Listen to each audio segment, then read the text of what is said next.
Hello friends, मैं राहुल मुनीम आप सबका स्वागत करता हूं आपके यूट्यूब चैनल आरके क्लासेस पर। आज का हमारा टॉपिक है group hybridization and bent rule.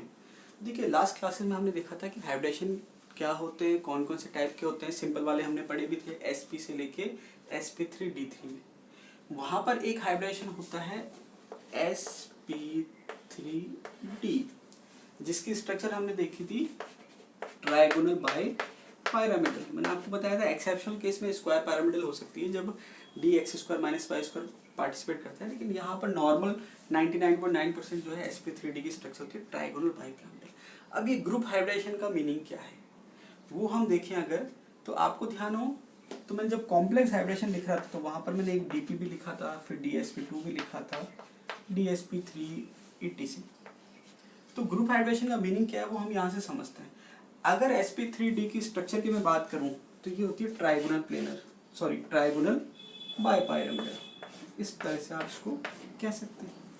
अब ट्राइगोनल बाय पिरामिडल की बात करें तो यहाँ पर मैंने आपको बताया था कि sp3d हाइब्रिडेशन जो है वहां पर क्या है, एक ऐसे px py pz और dz²। अब अगर इसको मैं दो ग्रुप में डिवाइड करूं हाइब्रिडेशन को, तो आप देखेंगे कि इस स्ट्रक्चर को अगर मैं दो ग्रुप में डिवाइड करूं या दो पार्ट में डिवाइड करूं तो आपको दिखेगा एक तो ये ट्राइगोनल प्लेनर स्ट्रक्चर हो गया और एक ये हो गया एक्सियल स्ट्रक्चर।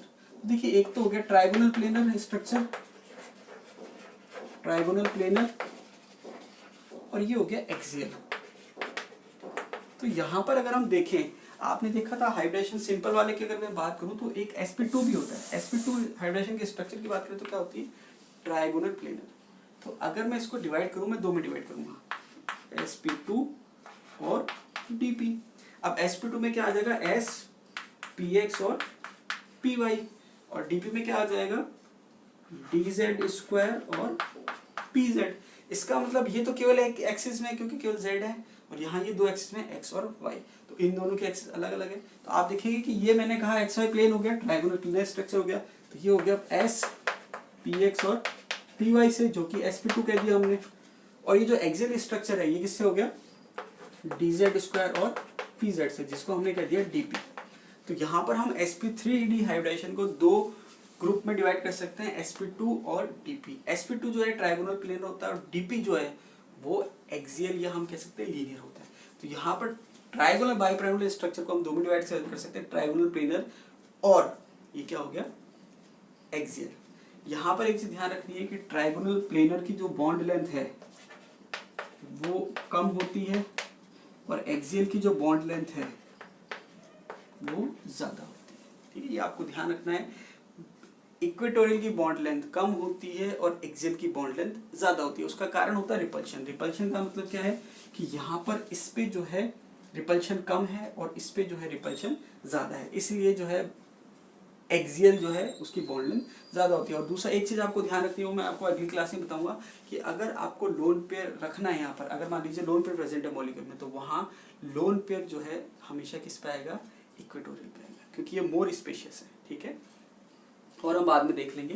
तो यहाँ पे ग्रुप हाइब्रिडेशन से मीनिंग क्या है, ग्रुप हाइब्रिडेशन sp3d के लिए पार्ट हम काम में लेते हैं। sp3d हाइब्रिडेशन को हम दो में डिवाइड कर सकते हैं, sp2 और dp। sp2 का मतलब हो गया ट्राइगोनल प्लेनर स्ट्रक्चर और dp का मतलब हो गया लीनियर स्ट्रक्चर। तो हमने देखा कि इसको हम दो में डिवाइड कर सकते हैं, ट्राइगोनल प्लेनर और एक्सियल, या फिर लीनियर भी आप कह सकते हो। एक्सियल की बॉन्ड लेंथ ज्यादा होती है और ट्राइगोनल प्लेनर की बॉन्ड लेंथ कम होती है। और अगर लोन पेयर आपको रखना है तो आप कहाँ रखोगे, हमेशा इक्वेटोरियल पे। ठीक है, इसको इक्वेटोरियल पोजिशन कहते हैं। इसको आप क्या कहते हो, इक्वेटोरियल पोजीशन,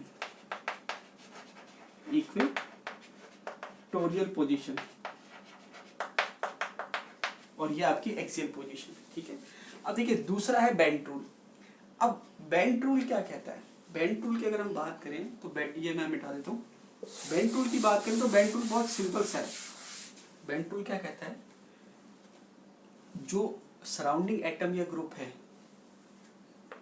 अगर एटम या ग्रुप की इलेक्ट्रॉन नेगेटिविटी ज्यादा है, ध्यान से सुनना, बेंट रूल क्या कहता है कि सराउंडिंग एटम या ग्रुप की इलेक्ट्रॉन नेगेटिविटी ज्यादा है तो वो उस हाइब्रिड ऑर्बिटल पे अटैच होगा जिसकी इलेक्ट्रॉन नेगेटिविटी कम है। Hybrid orbital. अब आपको ये समझ में नहीं आ रहा होगा कि मैंने क्या बोला है, तो मैं वापस से रिपीट करता हूँ। बेंट रूल क्या कहता है कि अगर सराउंडिंग एटम या ग्रुप की इलेक्ट्रॉन नेगेटिविटी ज्यादा है तो वो उस हाइब्रिड ऑर्बिटल पे अटैच होगा जहां पर इलेक्ट्रॉन नेगेटिविटी कम है। इसका मतलब अगर एक की इलेक्ट्रॉन नेगेटिविटी ज्यादा है तो दूसरे की भी ज्यादा नहीं होनी चाहिए, एक की ज्यादा है तो दूसरे की कम होनी चाहिए, एक की कम है तो दूसरे की ज्यादा होनी चाहिए। अब देखिए ये जो रिलेट है वो किससे, ग्रुप हाइब्रिडेशन से रिलेटेड है। कैसे, हमने कहा था sp3d को हमने डिवाइड किया sp2 और dp में। अब हम ये जानते हैं कि electron negativity is directly proportional to percentage s character. ये हम जानते हैं कि जो विद्युत ऋणता होती है, जो इलेक्ट्रॉन नेगेटिविटी होती है, वो परसेंटेज एस कैरेक्टर के डायरेक्टली प्रोपोर्शनल होती है। अब देखिए यहाँ पर हम परसेंटेज नहीं निकाल रहे, हम सिंपल सा देख रहे हैं कि यहाँ पर एस है और यहाँ पर एस नहीं है। इसका मतलब परसेंटेज एस कैरेक्टर किस में ज्यादा है, इसमें ज्यादा है। तो अगर इन दोनों को कंपेयर करें तो हम देखेंगे कि इसकी इलेक्ट्रॉन नेगेटिविटी जो है वो ज्यादा है और इसकी इलेक्ट्रॉन नेगेटिविटी जो है वो कम है। तो अब बेंट रूल क्या कह रहा था कि अगर किसी सब्स्टिट्यूएंट की इलेक्ट्रॉन नेगेटिविटी ज्यादा है तो वो कहाँ जाएगा, जिसकी इलेक्ट्रॉन नेगेटिविटी कम है। मतलब वो कौन सी पोजीशन पे जाएगा, एक्सियल पोजीशन पे। किस पे जाएगा, एक्सियल। और जिसकी इलेक्ट्रॉन नेगेटिविटी कम है वो कहाँ जाएगा, इक्वेटोरियल पोजीशन पे। तो अब इसको एग्जांपल से समझते हैं। देखिए PCl5 की अगर मैं बात करूं, किसकी बात करूं, PCl5 की, तो PCl5 में सारे के सारे जो सराउंडिंग एटम है वो सेम है। इसे हम मॉलिक्यूल से समझते हैं। PCl5 में सारे के सारे जो सराउंडिंग एटम है वो सेम है। तो अगर आपको PCl5 की स्ट्रक्चर बनानी हो तो आप कैसे बना सकते हैं, Cl Cl Cl Cl और C, ये आपकी PCl5 की स्ट्रक्चर होगी। फॉस्फोरस सेंटर में हो गया। लेकिन वहीं अगर मैं कहूँ PCl3 या PCl4 और F, अब यहाँ पर क्योंकि दोनों पोजीशन अलग अलग है, एक्सियल पोजीशन अलग है और इक्वेटोरियल पोजीशन अलग है, तो दोनों केस में जो है स्ट्रक्चर डिफरेंट होगी। लेकिन अगर हम एक F लगाना चाहते हैं, अब आप खुद कंपेयर कर सकते हैं फ्लोरीन और क्लोरीन में इलेक्ट्रोनेगेटिविटी किसकी ज्यादा है, फ्लोरीन की ज्यादा है, क्लोरीन की ज्यादा है। तो आपको पता है कि फ्लोरीन की इलेक्ट्रोनेगेटिविटी ज्यादा है। तो अगर फ्लोरीन की इलेक्ट्रोनेगेटिविटी ज्यादा है तो बेंट रूल के हिसाब से फ्लोरीन का जाएगा जहां इलेक्ट्रोनेगेटिविटी कम है। इलेक्ट्रोनेगेटिविटी कम कहाँ है, डीपी। डीपी का मतलब एक्सियल पोजीशन है।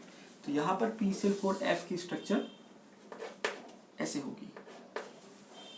और अगर मैं कहूँ PCl3F2 तो यहाँ पर क्या होगा, इसकी स्ट्रक्चर ऐसी होगी। तो ये आपके बेंट रूल है।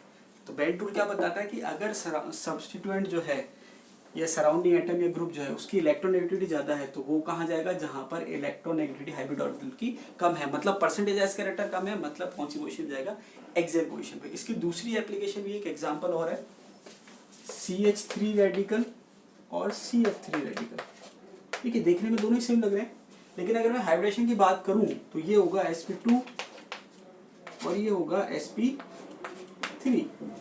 कारण क्या है कि यहाँ पर इसकी इलेक्ट्रॉन नेगेटिविटी ज्यादा है। तो अगर मैं पहले sp2 और sp3 को कंपेयर करूं, परसेंटेज एस कैरेक्टर की बात करूं तो इसमें परसेंटेज एस कैरेक्टर ज्यादा है, क्योंकि 3 में से 1 है, मतलब 33%, 0.33 कह सकते हैं। यहाँ पर 4 में से 1 है, मतलब 25%। तो अब बेंट रूल क्या कह रहा है कि अगर सराउंडिंग एटम या ग्रुप की इलेक्ट्रॉन नेगेटिविटी ज्यादा है तो वो वहां जाएगा जहाँ परसेंटेज एस कैरेक्टर कम है। तो देखिए इन दोनों से परसेंटेज एस कैरेक्टर कम किसमें, इसमें। तो जब CH3 रेडिकल था उसका हाइब्रिडेशन sp3 था, और जब CH3 रेडिकल था हाइब्रिडेशन क्या है, sp2।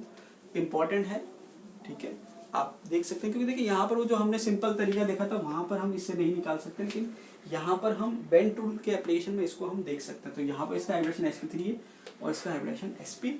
तो देखिए बहुत ही सिंपल टॉपिक था, ग्रुप हाइब्रिडेशन, बेंट रूल।